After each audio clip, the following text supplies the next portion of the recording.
Welcome to the AFCEA Leadership Forum 5-Question Series. I'm Max Kakis, Defense Editor of Signal Magazine. Our guest today is Dave Wennergren, Assistant Deputy Chief Management Officer with the Defense Department. He's a 30-year veteran of government service, particularly in the area of information technology. Prior to this, he served as the Navy's Chief Information Officer.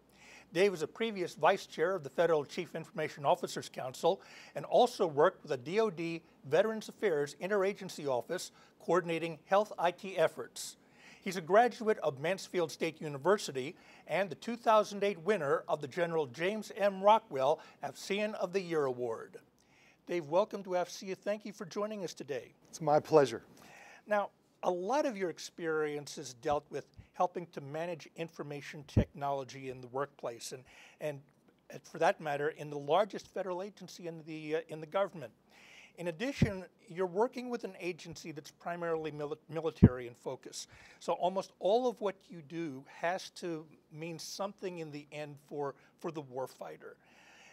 And I'm wondering, from all of that experience, Dave, what would you say are the characteristics that in an individual that mark that person as a potential leader? It's a great question because leadership can take so many forms depending upon the situations, and sometimes it comes from the most unexpected places. But if I was thinking about a key characteristic about leadership, I think it has to do a lot with people skills. Can you inspire people? Can you pick people out of a crowd? Can you find people's strengths and then help play to their strengths? Can you work well with others? Are you willing to roll up your sleeves and dive in and help out?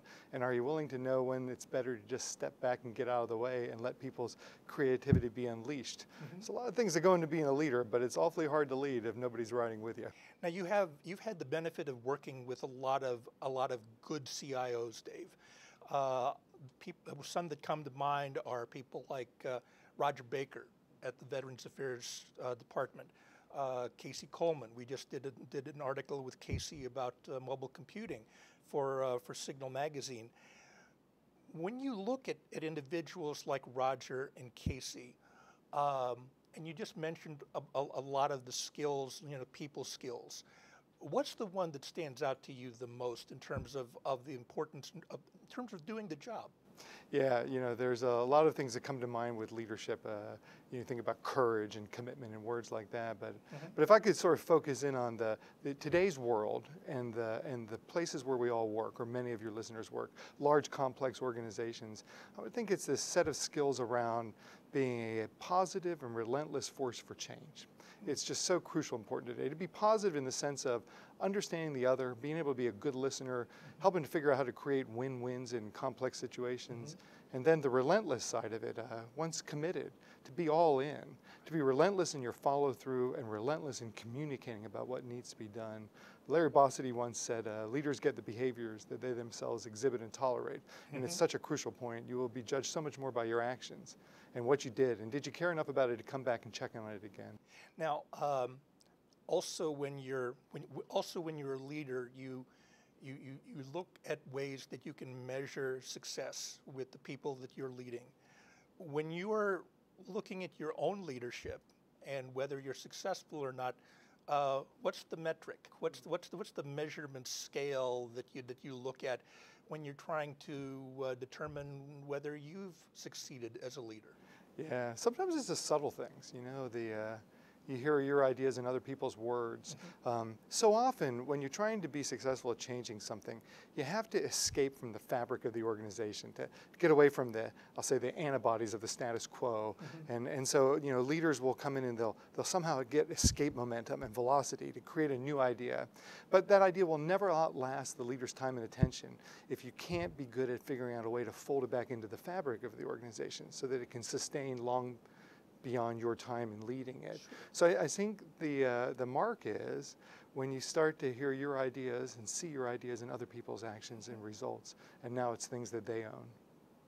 Well, along with that then, obviously when you're a leader, you're going to try to be out there in front with people and get them to try new things and to try to be better than they were yesterday in a lot of ways.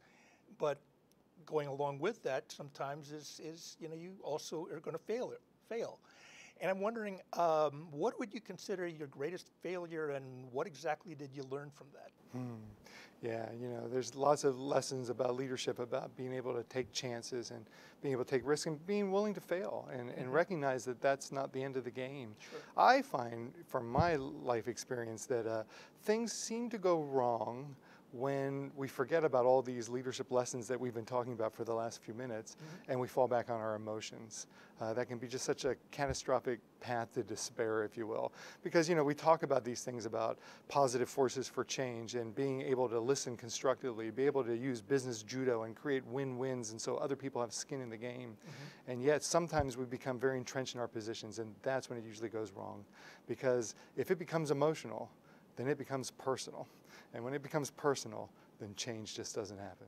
And so when it becomes personal and emotional that way, that's usually when it's more likely to start running out of control. That's right. Well. People become entrenched in their positions. They refuse to yield. You have that classic problem of bad listening as opposed to the good listening we were talking about a moment ago, where, I'm not even hearing what you're saying to me because I'm already preparing my rebuttal, because it is going to be so eloquent and it is just going to help you see the error of your ways. Sure. And nothing gets done. How do you get around that? Yeah, you have to seek out the opportunities to understand the other's position, because for the most part, they're not knuckleheads for the most part, right? And so it's about trying to understand positions and figure out how you can get someplace together. Sure. There's a discipline called appreciative inquiry. It's a little touchy-feely sounding, but the whole heart of it is, what are you good at, and where do you want to head, and how do you want to get there? Because the minute it becomes about a problem to solve, it all sort of hunkers down into one small set of options. But if it's about what the future could be, then somehow there's win-wins that you might not even have thought about. Right. Who do you consider a personal hero, Dave? Well, I've been very fortunate to have spent my entire career working in the military, and so, I found myself surrounded by young men and women who have chosen careers of service and sacrifice to defend the nation, so heroes abound. I have found heroes through history. I've found heroes through my faith life. I think the key thing, though, is less about who the hero is and more about why are they your hero. Right. What is it about them? What's the trait that you are attempting to emulate? You think about things like, courage or commitment or wisdom or compassion. These are like traits I emulate. I heard it described once as you can create a cloud of witnesses.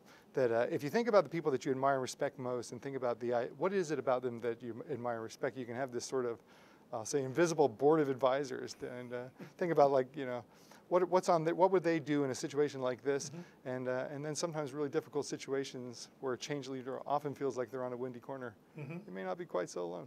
Is there one name that stands out in that board of visitors that's up in your head? It's too many to name, too many to name. But I think it's all about finding the ones that matter most to you. Sure. Yeah. Well, Dave, I want to thank you for coming in to visit with us today and sharing your insight and perspective on leadership with us. We appreciate your support, and good luck on all of your endeavors. I'm Max Kakis. You've been watching the AFCEA Leadership Forum 5 Question Series. Thank you for joining us.